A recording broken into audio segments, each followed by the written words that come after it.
Kui näitlejal Audrey Hepburnil paluti avaldada oma ilusaladus, kirjutas ta järgmised read, mida loeti hiljem ka tema matustel. Et sul oleks kaunid huuled, kõnele ainult lahkeid sõnu.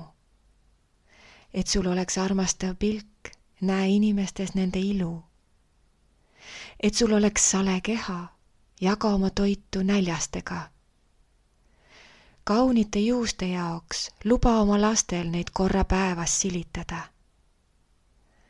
Ilusa rühi jaoks kõnni nii, nagu sa poleks kunagi üksi, sest need, keda armastad ja kes sind armastavad, on alati koos sinuga. Inimesed, palju rohkem kui asjad, vajavad korrastamist, hellitamist, äratamist, tahetud olemist ja päästmist. Ära kellegi puhul alla anna.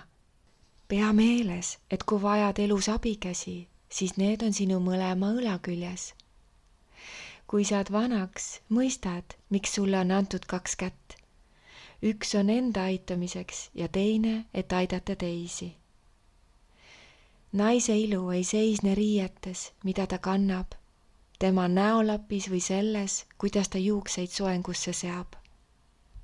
Naise ilu on näha tema silmadest, sest see on uks avatud südamesse, tema armastuse allikasse. Naise ilu ei seisne tema meigis, vaid tõeliselt kaunis naine on oma hinge peegel. See on õrnuses, millega ta jagab armastust ja kires, mida ta väljendab.